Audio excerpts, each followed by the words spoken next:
우리에게 주시는 하나님의 말씀은 잠언 17장 1절에서 12절까지의 말씀입니다. 제가 갖고 있는 구약성경 929페이지에 있습니다. 잠언 17장 1절에서 12절까지의 말씀,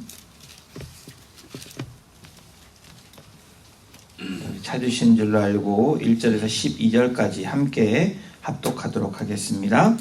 마른 떡 한 조각만 있고도 화목하는 것이 제육이 집에 가득하고도 다투는 것보다 나으니라. 슬기로운 종은 부끄러운 짓을 하는 주인의 아들을 다스리겠고 또 형제들 중에서 유업을 나누어 얻으리라. 도가니는 은을, 풀무는 금을 연단하거니와 여호와는 마음을 연단하시느니라. 악을 행하는 자는 사악한 입술이 하는 말을 잘 듣고 거짓말을 하는 자는 악한 여가 하는 말에 귀를 기울이느니라. 가난한 자를 조롱하는 자는 그를 지으신 주를 멸시하는 자요, 사람의 재앙을 기뻐하는 자는 형벌을 면하지 못할 자니라. 손자는 노인의 면류관이요 아비는 자식의 영환이라. 지나친 말을 하는 것도 미련한 자에게 합당하지 아니하거든 하물며 거짓말을 하는 것이 존귀한 자에게 합당하겠느냐. 뇌물은 그 임자가 보기에 보석 같은즉 그가 어디로 향하든지 형통하게 하느니라. 허물을 덮어주는 자는 사랑을 구하는 자요 그것을 거듭 말하는 자는 친한 것을 이간하는 자니라. 한마디로 말로 총명한 자에게 충고하는 것이 매 100배대로 미련한 자를 때리는 것보다 더욱 깊이 박히느니라. 악한 자는 반역만 힘쓰나니 그러므로 그에게 잔인한 사자가 보냄을 받으리라. 차라리 새끼 빼앗긴 암곰을 만날지언정 미련한 일을 행하는 미련한 자를 만나지 말 것이니라. 아멘. 여러분, 사람은 누구나 행복하기를 원하며 행복해지기를 원합니다. 여러분, 행복해지기 원하시죠? 예, 미국 허핑턴 포스트가 최근 조금 더 행복해지기 위해서 버려야 할 10가지 습관에 대해서 조사한 데이터가 있습니다. 버려야 할 10가지가 뭘까? 이렇게 쭉 제가 한번 여러분들에게 나열해 드리도록 하겠습니다. 우리가 행복해지기 위해서 버려야 할 10가지. 첫 번째는 삶의 기본 가치를 잊지 말아야 행복하다라는 겁니다. 두 번째는 남과 비교하는 것을 버려야지 행복하다라는 거예요. 여러분, 이 비교하면 누군가를 비교하면 행복해지지 않습니다. 또 세 번째, 자신의 마음을 무시하는 것을 버려야 행복해질 수 있다라고 나오고 있습니다. 네 번째는 자존심을 버려야 행복해질 수 있다. 다섯 번째는 지금 안주하고 있는 것을 버리라는 겁니다. 그리고 여섯 번째, 너무 많은 생각을 버려야 행복하다라는 거예요. 여러분, 많은 생각 가지고 계시면 심플하게 있어야 행복해질 수 있습니다. 그리고 갖고 있는 증오와 분노를 빨리 버려야 행복하다라는 겁니다. 그리고 여러분이 혹시 바쁜 삶을 살고 있다면 그 바쁨을 버려야 행복해질 수 있다라고 조사한 결과가 나왔습니다. 그리고 아홉 번째로, 부정적인 해석을 버려야 행복해질 수 있다. 그리고 마지막 10번째는 뭐라고 나왔냐면, 우리가 갖고 있는 고정관념을 버려야지 행복해질 수 있다라고 얘기합니다. 정말로 행복해지기를 원한다면, 저와 여러분들이 행복해지기를 원한다면 내부적인 것이 부유할 때 행복해진다고 오늘 성경이 말하고 있습니다. 여러분, 내부적인 거가 뭘까요? 이 잠언서에서 말하는 내부적인 것, 그것은 마음일 겁니다. 어떤 마음이요? 지혜로운 마음. 마음이 우리들의 삶의 모습을 나타내는 진원지임을 나타냅니다. 여러분, 마음이 불편하면 암만 여러분 눈에 보이는 게 여러분 뭐 좋은 게 있어도 마음이 불편하면 행복해지지 않습니다. 우리 1절을 한번 보십시오. 1절에 성경은 오늘 잠언 17장 1절에 이렇게 기록합니다. 우리 함께 읽어보겠습니다. 시작. 마른 떡 한 조각만 있고도 화목하는 것이 제육이 가득하고도 다투는 것보다 나으니라. 예, 우리 부모님들을 볼 때도 그렇고 우리 가정 안에서도 또 공동체 안에서도 나라도 마찬가지죠. 예, 여러분 좀 나라가 가난하더라도 그 다스리는 정치인들이 서로 화목하고 잘 지내면 예, 그게 행복해질 수 있는 나라이고 발전할 수 있는 나라입니다. 가정은 어떻죠? 예, 가정도 마찬가지고요. 공동체도 마찬가지라는 겁니다. 예, 마음에 하나님의 통치가 이루어져야 하는 것이라면 하나님이 우리를 아름다운 사람으로 만들기 위해서 예, 저와 여러분들의 어떤 것을 이야기하냐면 여러분 우리의 마음의 연단이라는 게 필요하다라는 겁니다. 때로는 우리가 마음이 더욱 강건해지고 견고해지기 위해서는 연단이라는 게 필요하다라는 거예요. 여러분 마른 떡 한 조각 가지고도 행복해질 수 있다. 그게 고기가 가득하고 다투는 것보다 낫다. 여러분 이런 훈련이 되려면 이 가난해서 행복하다라고 말하는 것이 아니라 이런 걸 통해서도 마음의 연단이 되어져야지 행복해질 수 있다. 다시 말하면 마음이 얼마만큼 중요한지를 말하고 있습니다. 예, 이 마음을 연단하는 것이 매우 당연하고 중요하다라고 얘기하면서 잠언 기자가 오늘 3절에 보면 이렇게 고백하고 있습니다. 도가니는 은을, 풀무는 금을 연단하거니와 여호와는 마음을 연단하시느니라.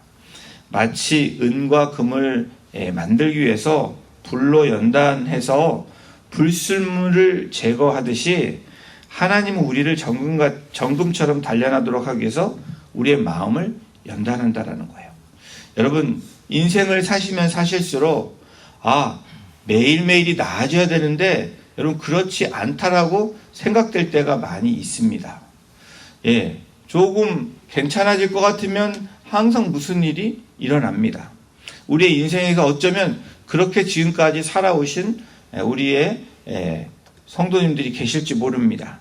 근데 여러분 오늘 이 말씀이 여러분들에게 위로가 되기를 주님의 이름으로 축복합니다.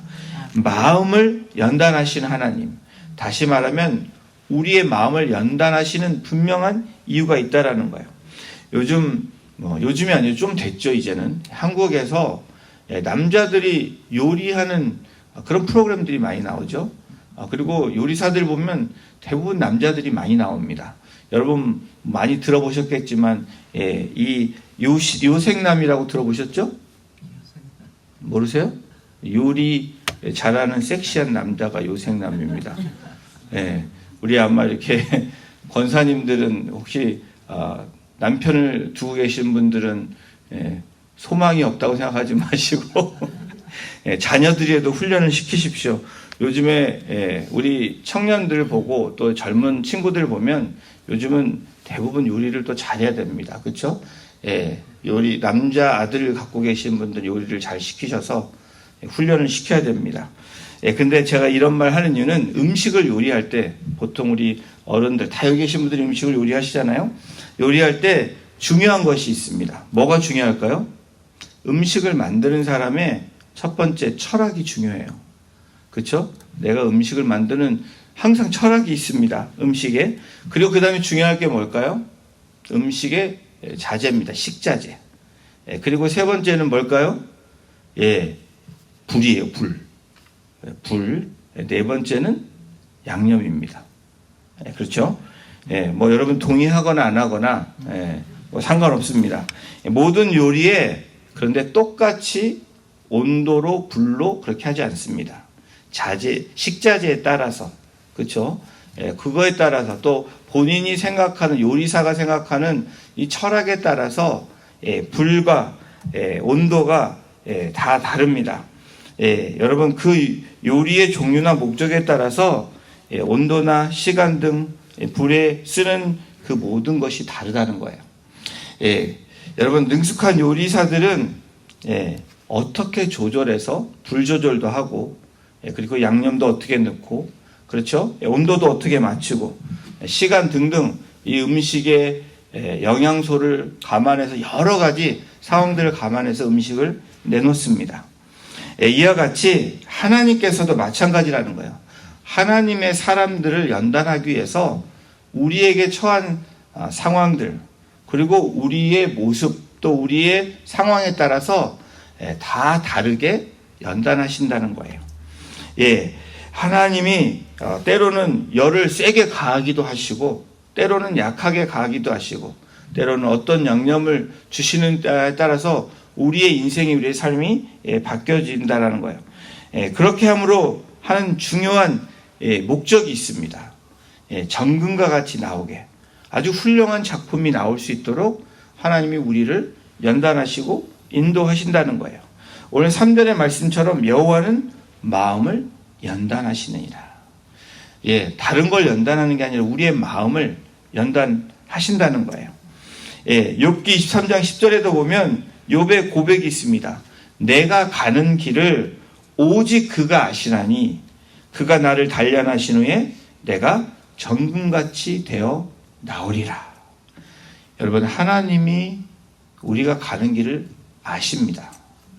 여러분, 우리의 가는 길이 때로는 안개에 쌓여서 때로는 막막하게 보일지 모르지만 분명히 가신 길을 아신다는 거예요. 그 아시는 길을 위해서 우리를 단련하신 후에 내가 정금같이 되어 나오리라. 어떤 분은 이렇게 말씀하실 거예요. 내가 이제 주님 앞에 갈 날도 많지 않은데 왜 오늘 이 시간까지 나를 단련하시나? 왜 그렇죠? 오늘 말씀에 비추면 정금같이 되게 하시려고 하신다는 겁니다. 사실 우리가 시험이나 환난을 두려워하지 말아야 할 것이 이 말씀에 있다라는 거예요. 많은 경우 하나님이 우리를 연단하시려고 환난과 시험을 주신다는 사실입니다. 우리 여기 계신 분들, 제가 알고 있는 우리 수십 년 동안 연단을 받으신 분들도 계십니다. 또 몇 년 동안 연단을 가져오신 분들이 계실 거예요. 가정의 배우자를 통해서, 자녀들을 통해서, 또 지금 일어나고 있는 일들을 통해서 연단받고 계신 분들이 계십니다. 근데 분명한 사실은 우리가 두려워하지 말아야 될 것은, 우리가 좌절하지 말아야 될 것은, 실망하지 말아야 될 것은 하나님이 이것을 통해서 나를 정금과 같이 정말 하나님의 완전한 요리를 위해서, 또 하나님의 그 마스터피스처럼 그 완성품을 위해서 하나님이 나를 훈련시킨다는 거예요. 자, 로마서 5장 3절 4절 보면 이렇게 사도 바울이 고백합니다. 우리가 환난 중에도 즐거워하나니 이는 환난은 인내를, 인내는 연단을, 연단은 소망을 이루는 줄 알미라 라고 얘기합니다. 오늘 우리는 하나님의 나라의 군사들로 훈련되고 연단되는 상황에 놓여 있는 것을 사도 바울은 말합니다.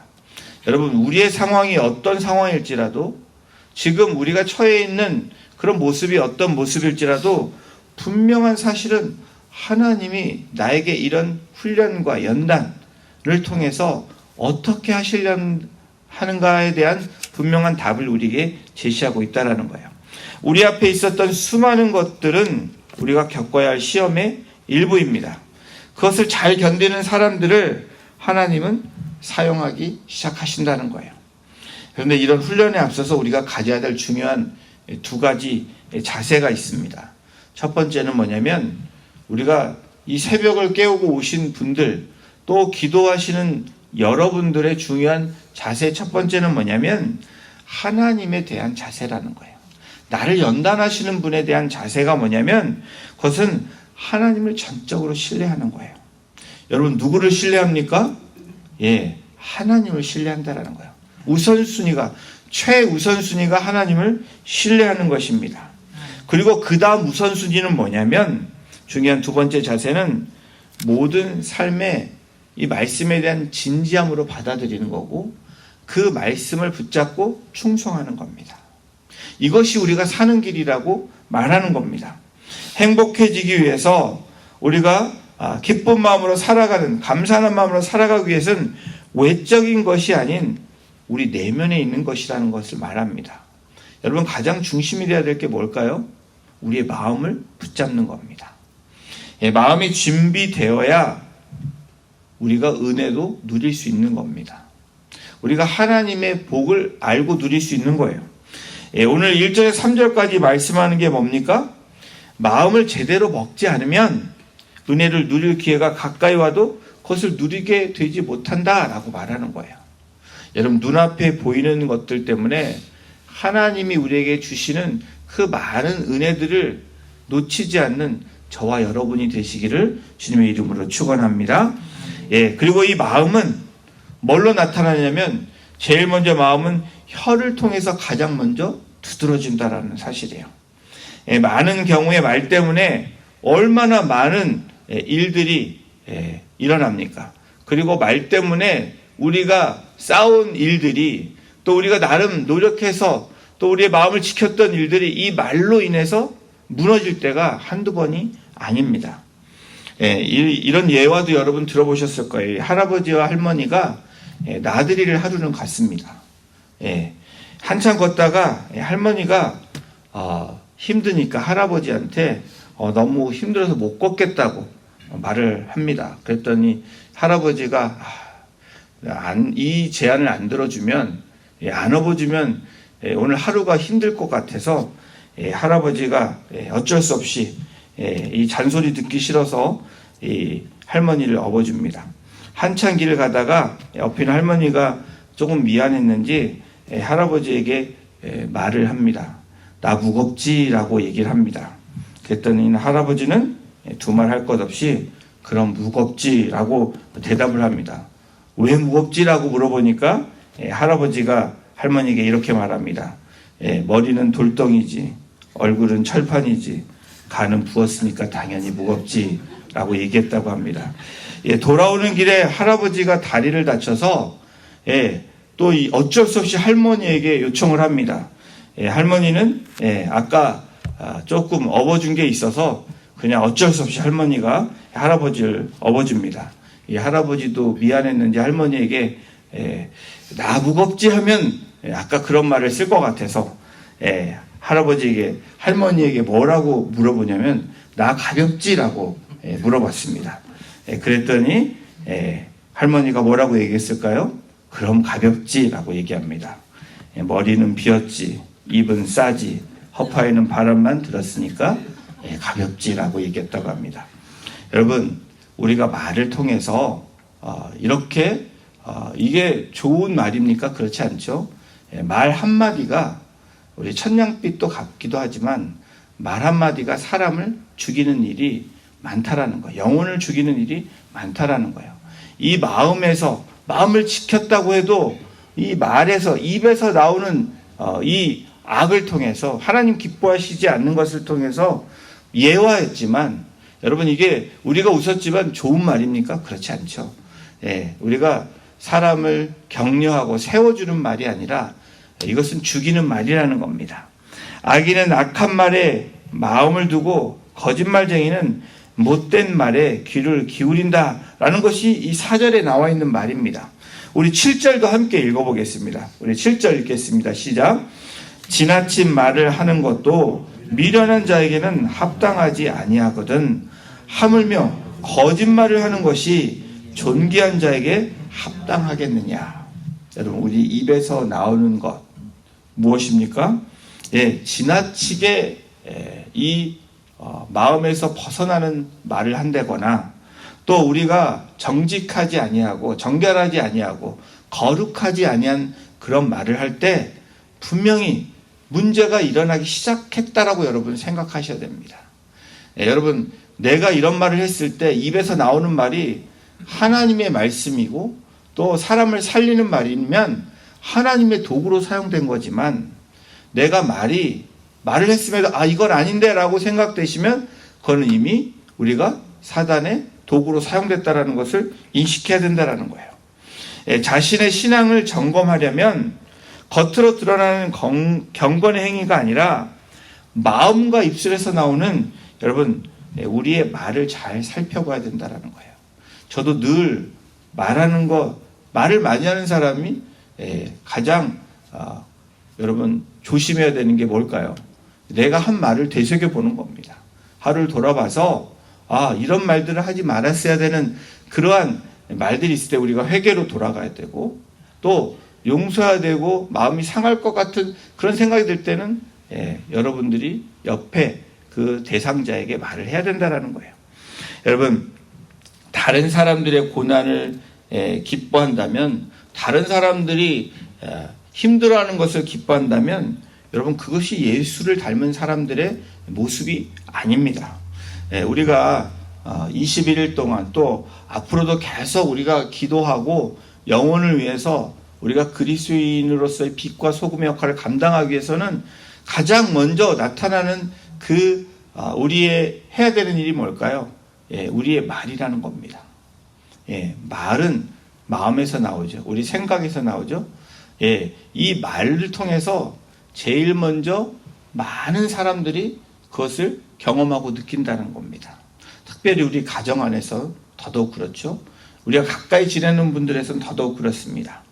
여러분, 마음과 입술에서 나오는 말을 잘 살펴보시는 저와 여러분이 되기를 원합니다. 다른 사람들의 고난을 기뻐하는 대신에 저와 여러분들은 무엇을 기뻐해야 됩니까? 기뻐해야 되는 게 아니라 무엇을 해야 됩니까? 우리에게는 다른 사람의 고통, 고난, 힘듦을 기뻐하는 대신에 다른 사람들을 향해서 안타까운 눈물이 있어야 된다는 거예요. 그래서 여기에 나온 우리 새벽에 기도하시는 분들은 안타까운 눈물이 있다고 저는 믿습니다. 기도하는 분들은 눈물이 있는 겁니다. 영혼을 위해서, 또 나의 이 부족한 모습을 위해서 애통해하는 모습이 있어야 된다는 거예요. 악하고 어려움 당하는 이들을 조롱하는 입술을 버리지 못하면 여러분, 우리는 진정한 하나님의 백성이 될 수 없습니다. 말을 세게 하는 거, 때로는 누군가를 이렇게 이겨먹는 것 같지만 절대 그것이 하나님의 영광을 위해서 살아가는 모습이 아니라는 거예요. 이 지혜로운 마음, 우리 마음을 얘기했었고, 이 마음에서 나오는 혀에 대한 이야기를 잠언 기자가 하면서 또 오늘 8절부터 12절에는 지혜로운 마음에 대해서 이야기합니다. 시간이 지날수록 계속 자신을 돌아보고 고쳐 나가게 해서 점점 정결하고 더욱 지혜로운 삶을 살아야 된다라고 이 잠언 기자는 이야기합니다. 지혜롭지 못한 마음은 어떻게 할까요? 반대로 간다라는 거예요. 악한 마음은 얼른 돌이키지 않으면 안타깝게도 가면 갈수록 점점 더 미련해지는 하나님이 원하시는 길과 어긋나는 길을 간다라는 겁니다. 하나님의 바른 길에서 멀어진다면, 말씀대로 살아가는 그 길이 아니라면 여러분, 주변 사람들에 대해서는 계속 원한을 쌓아갈 수밖에 없다라는 거예요. 잔인한 사자를 만난 것 같은 무서운 결과가 나타난다라고 11절에 말합니다. 11절을 한번 보십시오. 악한 자는 반역만 힘쓰나니 그러므로 그에게 잔인한 사자가 보냄을 받으리라. 여러분, 오늘 잠언은 그러한 사람 곁에 있으면 무슨 화를 당할지도 모른다라고 이야기합니다. 잠언이 주시는 말씀이 무엇입니까? 말씀을 통해서 우리의 마음을 늘 살펴야 한다고 말씀하는 거예요. 잘못된 줄 알면서도 고집하고 있는 미련함이 있다면, 잘못함을 알고도 내 말이 이것이, 내 마음이 이런 마음이 아닌 것을 안다면 여러분, 어떻게 됩니까? 그 미련함이 있다면 빨리 돌이키는 것이 지혜롭다라는 거예요. 지혜자 중에서 지혜자가 누구이십니까? 바로 예수 그리스도죠. 그 지혜자에게 우리의 마음을 돌이키는 것, 바로 회개죠. 십자가 앞에 나오는 겁니다. 여러분, 그것이 하나님이 주시는 은혜를 누리는 것입니다. 사랑하는 성도 여러분, 마음을 다스리는 것, 그것은 심령이 가난해지는 것입니다. 말의 지혜로라는 것은 사랑의 말을 하는 겁니다. 주님이 우리를 사랑한 것처럼 그 사랑의 단어를 사용하시라는 거예요. 또한 듣는 지혜는 무엇입니까? 하나님의 것을 분별하는 겁니다. 그것이 듣는 지혜입니다. 이것이 하나님이 기뻐하시는 말인지, 하나님이 기뻐하시는 것인지 우리가 분별하는 거예요. 듣는 지혜. 그리고 이 마음을 다스리는 것, 말의 지혜, 또한 이 듣는 지혜를 통해서 저와 여러분들은 오늘 하루도 우리의 환경과 우리의 놓여있는 문제를 보는 것이 아니라 그 마음을 우리가 지킴으로, 또 마음을 다스림으로 우리가 갖는 지혜를 통해서, 듣는 지혜를 통해서 말하는 우리의 행함을 통해서 우리의 오늘 하루가 복된 하루, 우리의 인생이 되기를 주님의 이름으로 축원합니다. 그래서 우리의 오늘 하루뿐 아니라 우리의 삶이 이 잠언 기자가 여호와는 뭐라고 말씀합니까? 마음을 연단하시느니라. 오늘 하루가 혹시나 지금 여러분이 겪고 있는 그런 문제가 지금 내가 이 고난 가운데 있고 어려움 가운데 있다면 하나님이 나를 연단하시는구나. 내가 말씀대로 살려고 몸부림치는데 그러한 일들이 온다면 하나님이 나를 정금같이 나오게 해서 지금 연단하는구나. 그리고 내 앞에 있는 어떤 환경이나 사람들이 그렇게 연단의 도구로 사용된다라는 것을 믿고 나아가시는, 그래서 지혜자의 삶을 사시고 오늘도 행복해지는 그런 복된 우리 성도님들 한 분 한 분 되시기를 주님의 이름으로 축원합니다. 기도하시겠습니다. 하나님 감사합니다. 오늘 우리의 삶 가운데 주님이 우리의 주인 되어 주시고 우리를 마음을 연단하시는, 그래서 정금같이 나오게 하기를 원하시는 그 하나님의 그 뜻을 우리가 오늘도 깨달으며 우리의 놓여있는 환경과 사람에 인해서 또 문제로 인해서 좌절하는 것이 아니라 오늘도 주님을 바라보며 그 십자가를 의지하며 오늘도 주님 앞에 아뢰고 나아갈 때 우리의 마음을 더욱더 굳건히 붙잡아 주시고 우리의 입술을 주장하여 주셔서 우리의 마음에서 나오는 우리의 입술의 언어가 정말 하나님의 언어로, 천국의 언어로 매일매일 사용되어지는 복된 인생들 되게 하셔서 정말 하나님의 영광을 나타내는 지혜 있는 자로 예수 그리스도 그 지혜자를 닮아가는 그런 복된 삶으로 우리 성도님들 한 분 한 분을 주장하여 주시고 인도하여 주시기를 간절히 간구하며 이 모든 말씀 우리를 권하신 예수님의 이름으로 감사하며 기도드렸습니다. 아멘.